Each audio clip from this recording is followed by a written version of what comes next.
A very good morning to ladies and gentlemen here. Basically, it's such a dramatic entrance and dramatic scene here, so it's the very first time for me as well. So basically, I hope I do not lost anyone here in the process of my presentation, and I will try not to look at my face too much. Right? So I'll just skip my slide here first. So basically, I've been working in this particular company for about 3 to 4 years. Basically, I've been an in-house counsel or legal advisor for the company. I have been personally attended to mostly legal matters within the company.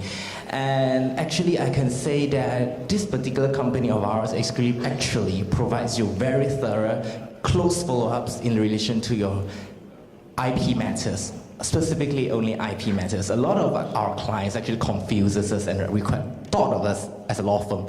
We're actually not a law firm per se. Basically, we are an IP firm which helps you handle your IP registration matter and IP enforcement matter. All right?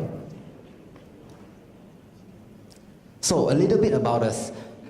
For those who have yet to have the chance to visit our booth, it's just outside the doorway over there, and our colleague will be standby in our booth almost throughout the session of this conference. So we are actually intellectual property specialists, obviously. So before I move on, I would like to have an interactive conversation here, and can I have a show of a clap to those who don't know anything at all about IP or intellectual property? Just a clap. Oh my God, a lot of people here do not actually know anything about IP. So throughout the conference or my session, I will touch a little bit more, slightly more on intellectual property, because due to my time constraint here, I can't touch as detailed as I could during my training in our previous session. I actually been to numerous talks as well to provide trainings in terms of IP awareness. So I will try my best to provide you more awareness and knowledge in relation to intellectual property. Or at the best, you can still visit our booth, and I will be standing outside as well if you need more of my assistance. So we are a company in the field of IP for over 16 years, and basically we provide general assistance in terms of legal matter, as I mentioned earlier on. We have roughly about 30 to 40 members within our company, and it's still growing. So basically, you can rest assured that your IP matters is in our good hands. So, we also have our own social media webpage. If you have your WeChat or QR code scanner, you can basically just scan this particular QR code here, which will lead you to our Facebook page, where you can just a little favor from our director. Basically, you can just click a like there and you can get free information about intellectual property. We actually do have our own blog where we post numerous articles and journals about the latest news about intellectual property. So I'll just leave it for 1 or 2 seconds here. So here's some examples of our client. PanPages obviously is one of our many clients, our existing client. So it's EcoWorld, Thai Airways, Lelong.my, Thai Odyssey, and obviously a China company, Leshi Holdings, which is also one of our clients who appointed us as their trademark agent or attorney here in Malaysia. So other than this, we also have most of our clientele are based mostly on SMEs, small to medium enterprises, as well as small businesses like sole proprietorship, and obviously individual business owner. So moving on, intellectual property. This is, before I move on to this particular limb, I need to tell you all, do not think of this as a law. Basically, intellectual property, instead of you could think it as a law, you would think it is like a very bothersome, very tiring topic to begin with. So I want you all to think of intellectual property as your resources, opportunity, or your business asset. Think of it as your business asset instead of law. What is IP? It is an intangible asset, meaning that we cannot see, we cannot touch. Obviously, we can still see one is being materialized, but intellectual property basically derives from one's idea. Basically, whatever is in your head, it is an IP. Provided you materialize it, only then the law can protect it for you. It's a creation of the mind, and obviously it also provides you enforceable rights. Once you get it registered, protected, or fulfill certain legal criteria provided under the laws in Malaysia, basically you get the legal enforcement rights. And obviously, it is a business resources. It is an inexhaustible resources whereby business owner can fully exploit a particular resources. It is inexhaustible whereby you can continuously use it to promote your business, promote your product. Of course, you can also use it to promote your services, not only products alone. So here are some examples of what the different types of intellectual property. All intellectual property actually can be used side by side, or you can use it all at once, provided you fulfill the criteria. I have an example of a tires here. So basically, you can file an invention of an improved car tire as a patent. Patent is basically an invention of an inventor. Or pharmaceutical products, you invented a new medicines which can, let's say, treat cancer. It is most obviously is patentable under the law. Obviously, every single product needs a brand name. Take example from our Mr. Eason Liu just now. He provided some eggs, some stools. What distinguished them between the products, the eggs and the stools? Obviously, it's the brand. The brand itself is important, which distinguishes the particular product from another proprietor. So you registered the brand name of the tire. I know I named it as Tireless Tire. This is my brand name for the tire. And I'll protect the appearance of the tire. For let's say example, the tire itself has a unique, stylish design. You can protect it under industrial design. And last but not least, everybody here loves copyright. But most of us here, you usually are confused between these four limbs. I like to copyright my name. No, you don't copyright your name. You trademark your name. I like to patent my name. No, you can't patent a name. You will trademark your name. These are the three common mistakes our clients basically came or call in to ask about inquiries about IP. So everyone is clear about the different limbs before I go in? Give me a clap if you're still not clear. Someone is still not clear? A clap? Oh, still not clear. All right, I'll move on. Then I hope you get clear the more I move on. Here is a simple summarized table where it shows the difference between the main four types of IP. Trademark, copyright, patents, industrial designs. First, the protection itself. Everybody will know what it protects. Trademarks, obviously, your brand, your logos, all are under trademarks, including your signature. Everybody here knows Taylor Swift. Taylor Swift actually trademarked his signature. And another one, copyrights is an expression of an idea. Basically, copyright doesn't protect one idea. If the idea is still in your head, I'm sorry, if your idea got stolen by me, you are not covered. You have to materialize it in order to gain protection under copyright.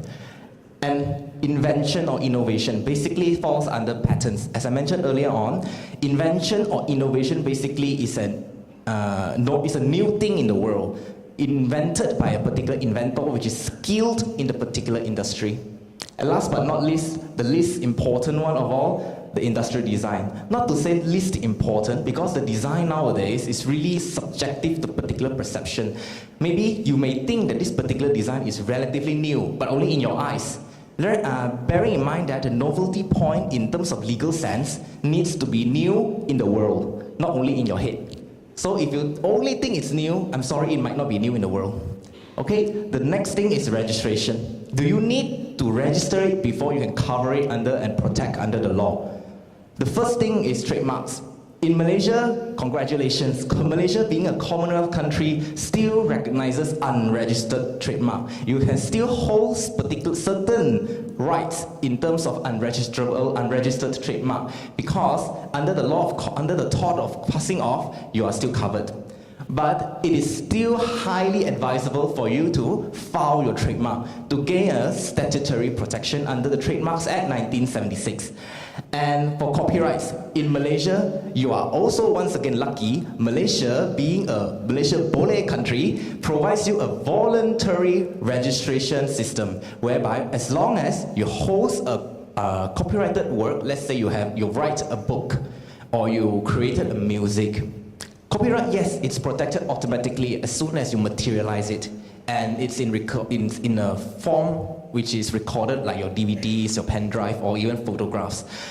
It is protected automatically, but Malaysia, being a lot of scamming issues, they provide you a registration system. So you may still file your copyright work with the Malaysian government. In Malaysia, we know this as Malaysian Intellectual Property Organisation, the MITO. You can actually lodge an application to this particular body, whereby they will issue you a certificate which is legally enforceable.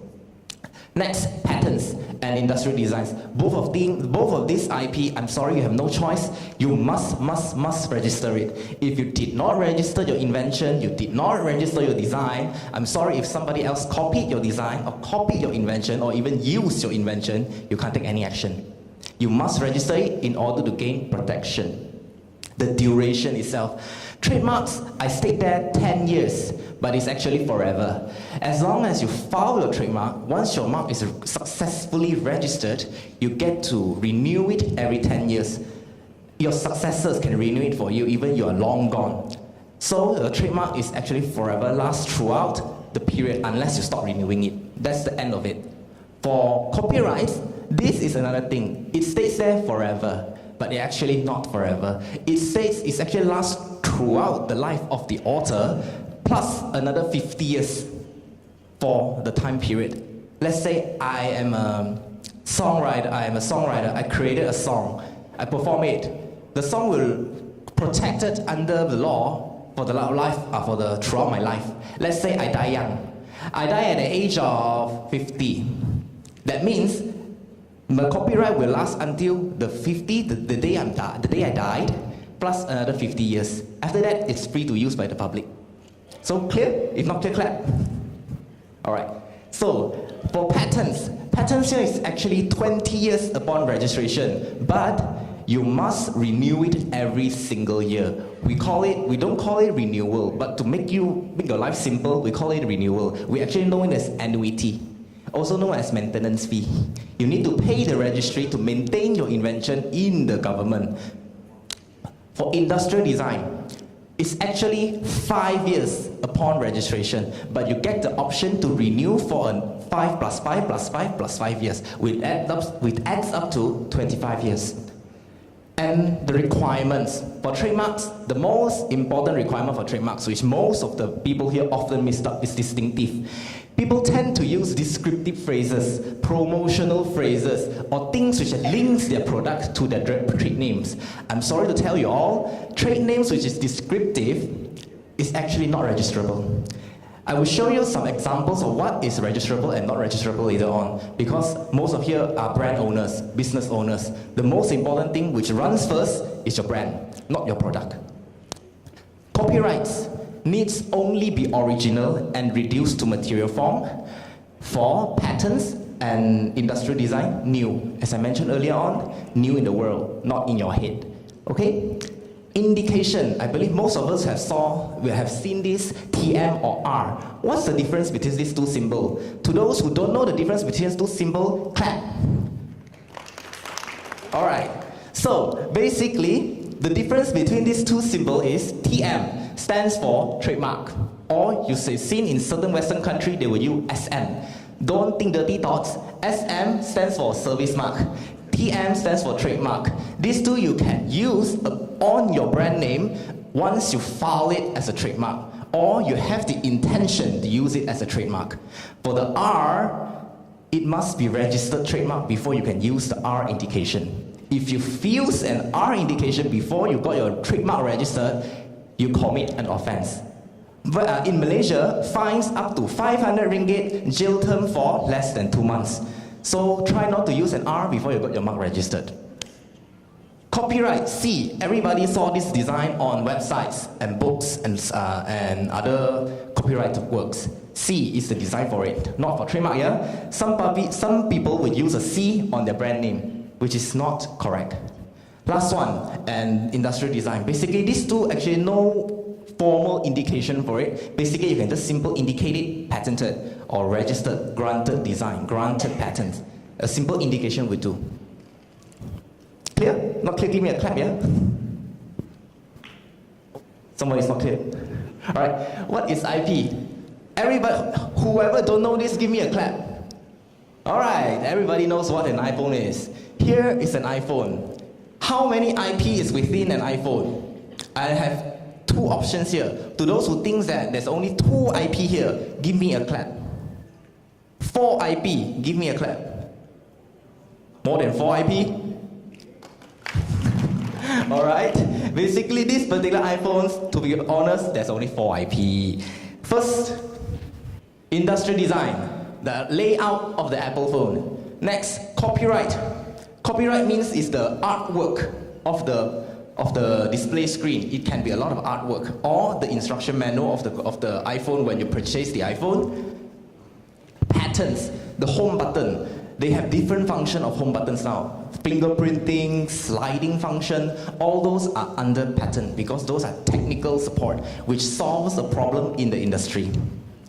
Last one, trademarks. Very obvious, the Apple design and the word iPhone is a registered trademark.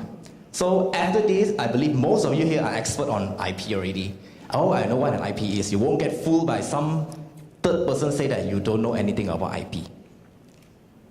Okay, as promised earlier on, here are some examples of IP. Please excuse me.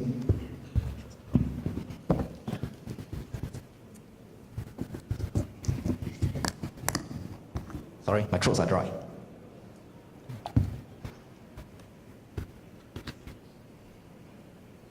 All right, the first one, as I mentioned earlier on, descriptive, big no.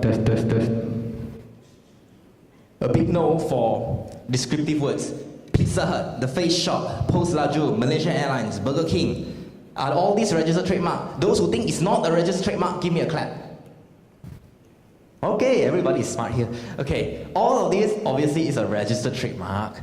They are, even though they are descriptive, it's a bad mark to begin with. But the longer you use a trademark, the more distinctive it gets. Hence, it's registrable under the law. I won't go much on the law, and I try to make this session less sufferable to you all. All of these particular marks which I shown here are a registered trademark. Just that I want to show a difference between what's a good mark and what's a bad mark. The first one is obviously a not very good mark. They will suffer a really huge objections, refusals by the registry before they can eventually get the registration done. For the second one, partially descriptive. Everything here, parts of the word here are actually descriptive or describing the character or quality of the product itself. The second, the very most obvious one is the word Toys R Us. Very obvious. Once you see this mark, you know they are selling toys. So the word toys is very descriptive, but due to they have additional stylization, they have some other distinctive elements like the RS, which has no direct link whatsoever to their goods, hence it's still considered a good mark. For the third, fourth, and fifth is actually a very, very good mark which you could use as a reference if you intend to create new brands or new marks or new logos in the future. The first one being arbitrary. These are some common words which can be found in the library, which can be found in a dictionary, whereby it holds a generic meaning, but it doesn't link to your services. It still triggers a cognitive process within the eyes of the consumer. So hence, it's also a very good mark. Example, Apple, Jaguar, Sharp, Dove, Shell. All these have no direct link towards the goods itself or services itself, but it is a simple word. Yet it is sufficiently distinguish the owner than other proprietor within the same industry. The last one, invented. All these are invented words. Actually, the first one, Maxis, the Malaysian brand, is actually an invented word. Can't find it in the dictionary. Facebook, Rolex, Adidas, Perdana, all these are actually invented words, which you can't find it in a normal dictionary. Last one, abbreviation. This is the last resort for those trademark owners who actually has a name which is descriptive. What can you do? You don't want to face objection. Short form it. For example, MPH bookstore, FOS. All these are abbreviation for FOS, factory outlet store. If you file it as a factory outlet store, surely you get objected. So, short form it, FOS, registered. GSC movies, and obviously SACC. All these are short names from a descriptive term into a shorter term, which eventually you can get it registered. Alright? All are clear now from this page? Not clear? Clap. Okay? Then I will stop and advise further. So, everyone here is concerned about how IP will affect your business. Here are some examples of how IP is going to affect your business. Firstly, the importance of IP is very important. It provides national protection. I'm sorry to tell you, even though you registered your trademark, your IP here in Malaysia, if you want to expand to, let's say, China, Indonesia, or any other ASEAN country, you must register it in that country. There's no such thing as international registration. No registration equals no protection in foreign countries. Just bear in mind, it provides you proof of ownership, absolute right, and difference yourself between different proprietor. And last but not least, licensing and franchising. Everybody loves licensing and franchising. It assures third party that your brand is a well-established brand, and it also brings your business to another level. So, when should you register your IP? Before, or as soon as you sell or provide your goods and services. Why? Not because I want to earn your money, because it's a lengthy process. Especially patents, it's a really lengthy process whereby you need to monitor it at least a year before you get it registered. So it's a lengthy process, so sooner is obviously the better. And you have to do a due diligence, pre-filing search. As I mentioned, trademarks, a lot of copycats. There's a strong country in the world whose name I shall not name, likes to copy. The more they copy, the happier they get. So, protect your name before it got trolled by others or got copied by others. Nothing is worse than building out a brand or product when it is being used by another. This is my warning to you all. IP trolls. Anyone know what IP trolls mean? If you don't know, give me a clap. Okay. IP trolls actually is a person who actually trolls on your IP. Malaysia actually has a few, which is quite well known. Obviously, in certain countries, it's almost everywhere. When should you? Actually, important to secure your IP in foreign countries. When? Before venturing into a market. Why? Avoid unnecessary setbacks. What happens if your trademark if you want to venture into a country, and then your business is blooming in Malaysia, but when you enter a particular country, let's say China someone else already took your name, whereby it affects your business. You can't expand there. If you expand into the business, you get sued immediately. So avoid setbacks. Bearing in mind, even though Malaysia is a common law country whereby we still recognize first to use concept, but trademark registration and IP registration are strictly on a first come, first served basis. Once your mark got registered or even got accepted, you have to go through a lengthy process again just to get it back. So they are limited unregistered right in most countries, for example, Indonesia. And where else? Philippines. Yes, Philippines, US, Cambodia, limited rights on first use basis. You need to get it registered before you can enter into a particular market, and it is difficult to prove use and distinctiveness. Your mark may have been famous in Malaysia, but what makes you think your mark is famous in other countries? So, register it before venturing. Some common dilemmas of trademark owners. What are the common dilemmas here we actually face when our client appoints us? First thing, new mark. It's still new. I need to try first before I go into a particular market. Second thing, uncertain about its potential. Normal, you are uncertain about its potential. Third thing, not of business priority. This is the most we get. We are still, trademark is